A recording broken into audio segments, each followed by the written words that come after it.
Tinatawag siyang Money sa kasaysayan ng boxing, isang pangalan na naging simbolo ng kayamanan, kapangyarihan at perpektong dominasyon. Iilan lamang ang nakapagbuo ng reputasyong kasing tindi ng kay Floyd Mayweather Jr., isang alamat na may 50 panalo at 0 talo, isang record na hindi lang numero kundi isang pamana. Higit pa rito, tinatayang lumampas sa $1.2 billion ang kanyang kabuuang kinita sa buong karera. Dahilan upang hindi lang siya kilalanin bilang kampiyon sa loob ng ring kundi bilang simbolo ng modernong yaman sa mundo ng sports.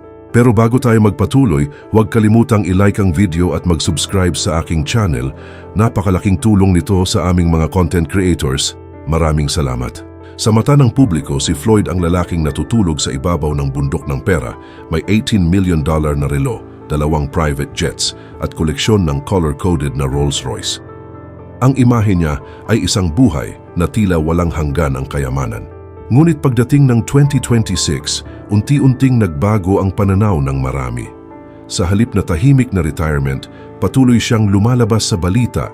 May bagong laban, bagong kaso at bagong kontrobersya. Sa edad na 48, hindi siya nagpapahinga sa beach habang ine-enjoy ang kanyang yaman. Sa halip, lumilitaw ang mga ulat na siya ay nasa gitna ng matinding financial pressure. Nagbubuk siya ng exhibition fights sa iba't ibang bansa tulad ng Congo at Greece habang nagsasampa ng mga kaso laban sa dating business partners na umaabot sa daan-daang milyong dolyar. Lumabas din ang balita tungkol sa eviction dispute mula sa isang luxury penthouse sa New York, isang detalye na tila hindi tugma sa imahe ng isang taong may multi-million-dollar real estate empire. Sa puntong ito, ang hari ng money team ay tila hindi na lumalaban sa loob ng ring kundi sa sarili niyang financial reality. Sa dokumentaryong ito, sinusubukan nating unawain kung paano ang $1 bilyong na brand ay maaaring unti-unting mabasag. Upang maintindihan ito, kailangang pag-usapan ang konsepto ng burn rate, kung gaano kabilis nauubos ang pera kumpara sa bilis ng pagpasok nito. Sa kaso ni Floyd, ang burn rate ay parang wildfire, mabilis, malawak at mahirap kontrolin. Isa sa pinakamalaking gastos niya ay ang 2 Gulfstream private jets at hindi lang ang pagbili ang problema kundi ang maintenance, hangar fees, sahod ng piloto, fuel, insurance at regular na checks na umaabot sa 4 hanggang $6 million kada taon bawat eroplano. Ibig sabihin, posibleng $12 million kada taon ang kailangan para lamang manatiling operational ang mga ito, hindi pa kasama ang iba pang luho. Bukod dito, kilala rin si Floyd sa kanyang malawak na koleksyon ng luxury cars. Mahigit 100 sasakyan kabilang ang Bugatti, Ferrari, Rolls-Royce at Lamborghini na nakaayos pa sa White Collection sa Las Vegas at Black Collection sa Los Angeles. Ngunit sa financial reality, ang mga sasakyan ay hindi assets kundi liabilities dahil agad bumababa ang value nito sa sandaling magamit. Kapag daan-daang sasakyan ang pagmamay-ari, ang depreciation ay nagiging napakalaking burden. Noong 2025, iniulat na gumastos siya ng $2.25 million para sa 4 na luxury cars sa loob lamang ng isang araw. Isang galaw na para sa mga analyst ay hindi strategic kundi indikasyon ng magulong paggastos. Dagdag pa rito ang kanyang entourage, mga bodyguards, assistants, chefs, drivers, stylists at iba pa na patuloy na pinapasahod sa antas ng kanyang peak years.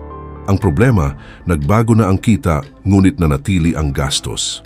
Noong kasagsagan ng kanyang laban-laban kina Manny Pacquiao at Conor McGregor, kumikita siya ng $100 hanggang $300 million kada fight, ngunit ngayon sa exhibition circuit, tinatayang $10 hanggang $30 million na lamang bago pa ibawas ang lahat ng gastusin. Sa puntong ito, hindi na interest ang nagagamit kundi mismong principal wealth. May isa pang aspeto na bihirang pag-usapan, ang kanyang psychological dependence. Hindi siya umiinom o gumagamit ng droga, ngunit ayon sa mga analyst, bawat tao ay may sariling anyo ng bisyo. Para kay Floyd, ito ay adrenaline. Lumaki siya sa mundo ng kompetisyon, sanay sa sigawan ng libu-libong fans, at nang mawala ang regular fights, kinailangan niyang hanapan ng kapalit ang pakiramdam na iyon. Dito pumasok ang high-stakes gambling, kung saan madalas siyang nagpo-post ng malalaking panalo, ngunit hindi ipinapakita ang mga pagkatalo. May mga ulat na nawalan siya ng $10 million sa isang Super Bowl bet lamang At sa sistema ng US, kapag nanalo ka may tax, ngunit kapag natalo ka, ikaw ang sasalo ng buong pagkawala. Isang setup na mathematically dehado. Noong 2024, kumalat ang balita na siya ay na-detain sa Dubai dahil sa umano'y gambling debts, bagamat itinanggi ito ng kanyang team. Ngunit nagdulot ito ng seryosong tanong tungkol sa kanyang liquidity. Sa ganitong konteksto, nagiging malinaw kung bakit patuloy siyang lumalaban kahit saan at kahit kanino. Hindi na ito tungkol sa legacy kundi sa cash flow. At narito ang mga konkretong ebidensya. Noong 2025, naiulat ang eviction issue sa New York na may higit $500,000 na hindi nabayarang renta. Isang jewelry store sa Miami ang nagsampa ng kaso dahil sa $1.6 million na alahas na binayaran gamit ang mga tsekeng tumalbog. At si Logan Paul ay patuloy na nagsasabing may utang pa sa kanya na $1.5 million mula sa kanilang exhibition fight. Kapag pinagsama-sama ang mga ito, bounced checks, unpaid rent, utang at lawsuits, lumilitaw ang pattern ng paggamit ng bagong kita upang bayaran ang lumang utang, isang malinaw na senyalis ng financial instability.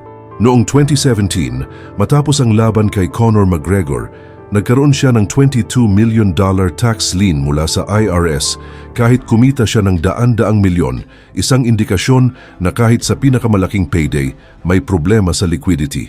Noong 2026 naman, nagsampa siya ng $340 million lawsuit laban sa Showtime Networks at dating advisors na inaakusahan niyang nawalan ng daan-daang milyong dolyar. Ayon sa kanyang team, ang financial records ay nawala dahil sa baha, isang pangyayaring nagbubukas ng dalawang posibilidad. Ninakawan siya o sinusubukan niyang bawiin ang pera upang ma-stabilize ang kanyang finances.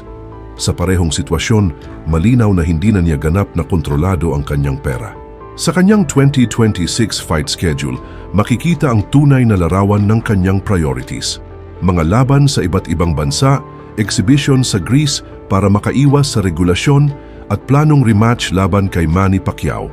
Hindi ito victory lap, ito ay isang fire sale ng kanyang pangalan. Ngunit kahit ang mga laban na ito ay maaaring hindi sapat. Kung hindi magbabago ang burn rate, walang isang payday ang makakapagligtas sa sistemang ito. Ang solusyon ay malinaw, ibenta ang jets, bawasan ang entourage at i-downsize ang lifestyle, ngunit ito rin ang pinakamahirap gawin. Dahil sa huli ang problema ay hindi lang financial kundi psychological. Sa loob ng 25 taon, binuo ni Floyd ang identidad na siya ang pinakamayaman, pinakamatalino at hindi matitinag. Ngayon, habang bumababa ang numero, mas pinipili niyang lumaban, umutang o maghabol ng kaso kaysa aminin ang kahinaan. Ito ang tunay na kwento ni Floyd Mayweather, hindi lang tungkol sa pera kundi sa pagkakakilanlan. Kapag ang self-worth mo ay nakatali sa numero at bumaba ang numerong iyon, ang epekto ay mas malalim kaysa sa anumang pagkatalo sa ring, katulad ng nangyari kina Mike Tyson at MC Hammer. Sa 2026, si Floyd Money Mayweather, ang greatest defensive boxer, ay maaring hindi na kayang ipagtanggol ang sarili laban sa kanyang sariling lifestyle.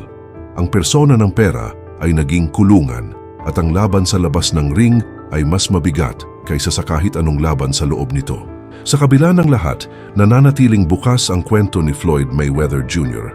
Hindi pa ito ang katapusan, kundi maaaring isang turning point. Sa mundo ng sports, marami na tayong nasaksihang pagbagsak at muling pagbangon. At kung may isang bagay na napatunayan ni Floyd sa loob ng ring, ito ay ang kanyang kakayahang umiwas, mag-adjust at makaligtas sa kahit anong sitwasyon. Ngunit ang tanong, kaya ba niyang gawin iyon sa totoong buhay? Dahil sa labas ng boxing, walang referee na magbibigay ng pahinga, walang judges na magbibigay ng puntos, at walang guaranteed rematch na mag-aayos ng lahat. Ang bawat maling desisyon ay may tunay na epekto, hindi lang sa bank account, kundi sa legacy na iniwan niya sa mundo. Maaring sa mga susunod na taon, makita natin ang dalawang posibleng ending sa kwentong ito. Una, ang pagbagsak ng isang alamat na hindi na kontrol ang sariling sistema. O pangalawa, ang muling pagbangon ng isang henyo, isang taong natutong baguhin hindi lang ang kanyang galaw sa ring, kundi pati ang kanyang pananaw sa pera, kapangyarihan at sarili. Sa huli, ang tunay na laban ni Floyd ay hindi na laban sa isang kalaban. Hindi na ito tungkol sa belts, records o pay-per-view numbers. Ito ay laban sa kanyang sariling identidad, ang paghiwalay ng money sa tunay na Floyd. At marahil, ito ang pinakamahirap na laban sa kanyang buong buhay. Dahil ang tanong ngayon ay hindi na kung sino ang kayang talunin ni Floyd Mayweather, kundi kung kaya pa ba niyang iligtas ang sarili niya. Kung humabot ka hanggang dulo ng video na ito, i-comment kung taga saan at huwag kalimutang mag-subscribe sa aking channel. Salamat sa panonood.